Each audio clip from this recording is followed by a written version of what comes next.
E aí, meus queridos, estamos aqui para falar de uma coisa que eu gosto muito, que é para falar de terror. Terror na TV, terror na literatura e terror nos quadrinhos. Esse é um vídeo que eu tinha prometido que eu vou sugerir algumas coisas para vocês passarem a quarentena, olha, de forma qualificada em termos de terror. Vamos começar falando de uma série que eu gosto muito, uma série da BBC britânica chamada Apparitions. Cara, isso é uma paradinha assim, ó, em 6 episódios, que dá uma formatação um pouco diferente para histórias de exorcismo, de padres enfrentando o capeta. O que Aparições em português, traz de diferente e que vale a pena ser dito em um vídeo? Cara, a gente tem Martin Shaw, que é um ator conhecidíssimo inglês lá, tanto da TV quanto do teatro, tem carreira bem constituída esse senhor aí. Ele interpreta um padre católico na Inglaterra, ou seja, já temos um contexto bacana para a igreja apanhar. A Inglaterra é um país de maioria protestante, então vocês imaginam que eles foram, mas cara, eles foram lá em cima.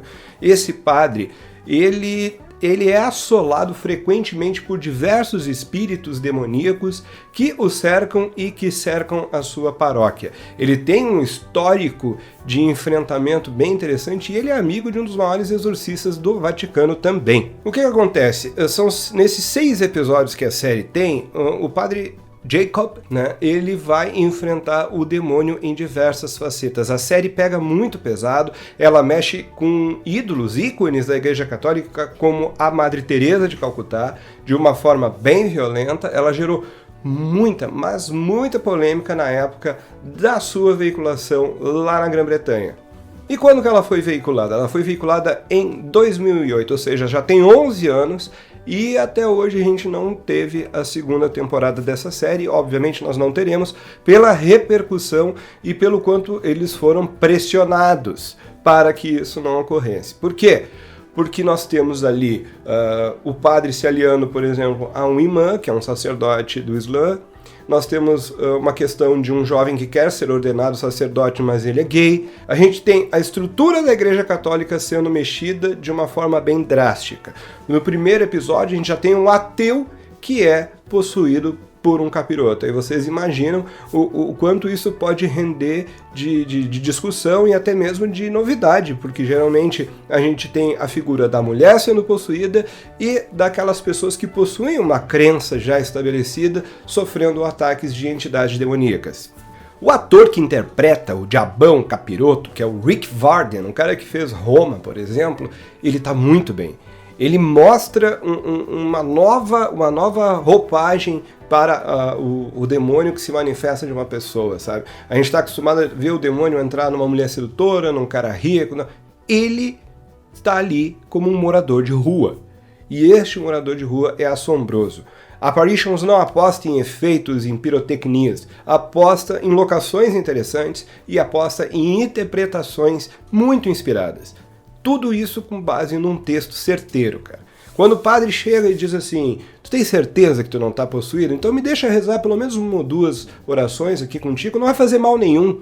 Isso é uma forma diferente de tu apresentar esse enfrentamento entre o sacerdote e a entidade demoníaca. Eu sugiro muito que vocês procurem, deve ter em algum site de streaming por aí, ou naquela, né, videoteca de Paul Rabbit, do Paulo Coelho, mas vale a pena pra caramba. Vai ser uma das coisas mais diferentes em termos de terror que vocês vão assistir durante esse nosso período de clausura. Dando seguimento, a gente vai de uma coisa bem legal que eu li há mais ou menos 48 horas, que é Ritual Romano. Ritual Romano foi publicado no Brasil pela editora Dark Side. É um quadrinho de El Torres, Jaime Martínez e Sandra Molina. E isso daqui é sensacional. Como a Netflix está produzindo mais ou menos 732 adaptações de qualquer coisa feita na Espanha, eu imagino que isso daqui um dia irá virar um filminho daqueles bacanudos. Por quê?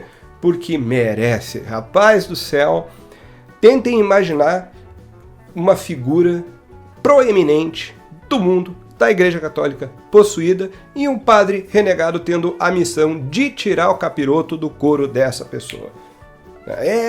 Cara, é assim, ó, colhões para montar um quadrinho, montar um gibi, não cair no clichê, conseguir contar uma história interessante, trazer aquela vibe do padre renegado que tem que voltar e mostrar por que ele estava certo e o quanto as pessoas foram imbecis com ele.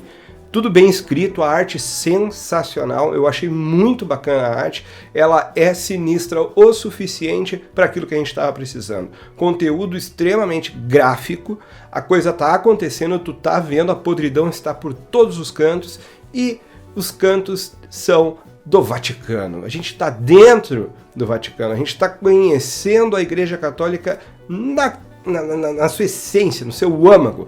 Existe um conclave acontecendo, existe acesso aos arquivos secretos, tudo aquilo que deixa interessante uma história de conspiração da Igreja Católica com o plus, com aquele plus a mais de capirotagem e possessão demoníaca. Parabéns, Darkseid. Óbvio que o meu parabéns não deve interessar nada para uma editora que está nadando na grana como vocês, mas este quadrinho é muito bom mesmo. Olha, que saudade de quando eu me surpreendia mais vezes lendo alguma coisa relacionada a terror. Tá aí, Ritual Romano precisa ser lido pela galera que ainda não conferiu.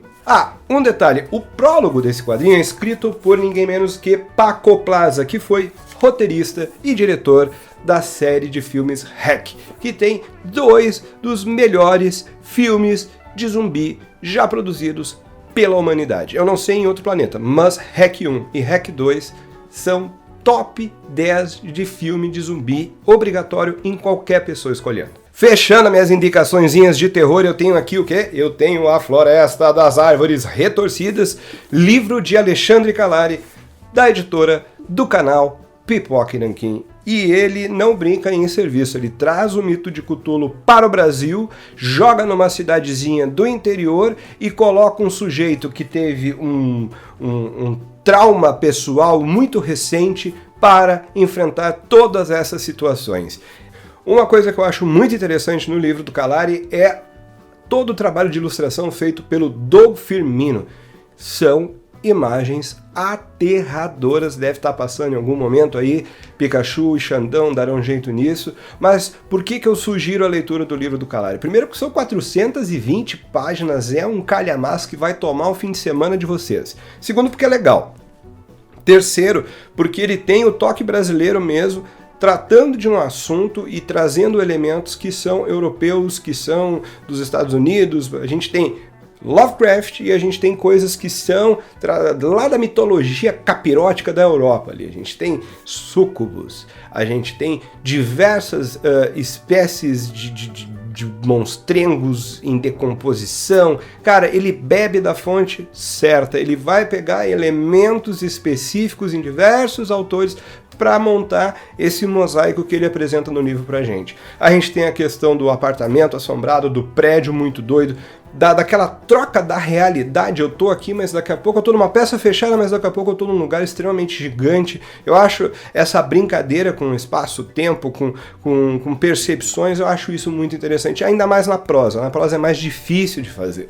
E o Calari olha, ele perdeu um tempo gigantesco escrevendo essa história, e ele conseguiu trazer pra gente algo bem interessante. Eu fico imaginando como que vai ser o próximo livro dele, quais serão os temas que ele vai abordar nas próximas desventuras pela literatura desse cara aqui. Eu já curti o teu trabalho como editor, já curti o teu trabalho como produtor de conteúdo no YouTube, mas agora eu também sou fã daquilo que tu trabalha na escrita. Eu imagino que A Floresta das Árvores Retorcidas tenha sido, digamos assim, aquele filho que o Calari pariu finalmente, assim, porque tem jeito, tem cheirinho. Eu não fui atrás para ver meandros, porque tem vídeo do Pipoca e Nanquim que fala desse processo de criação, com certeza, do livro, mas eu imagino que isso daqui é uma coisa que ele vem gestando há muito tempo, cara. Vale a pena, fica a indicação aí, fiquem de olho, porque a Pipoca e Nanquim seguido tem diversas promoções interessantes e vocês podem pegar junto com aquele quadrinho clássico que eles estão vendendo essa paradinha aqui e vai deixar todo mundo muito feliz. Bom, após as minhas 3 dicas um pouquinho mais aprofundadas, eu vou lançar aqui para vocês a braba de dois autores, um amigo pessoal, e o outro uma pessoa que eu admiro. Vou começar pela pessoa que eu admiro, que é o sujeito que escreveu isto daqui, que é Andrei Fernandes, do podcast Mundo Freak Confidencial. O que é que o Andrei Fernandes fez? Ele liberou Calciferum e liberou O Martelo das Feiticeiras. Os seus 2 livros, O Martelo das Feiticeiras é continuação de Calciferum, os 2 estão liberados para quem tem Kindle, para quem tem Amazon, que vai lá, dá teus pulos, bota o Kindle no computador, no celular. Enfim, os 2 livros dele estão de grátis para ler de grátis durante esse período de quarentena.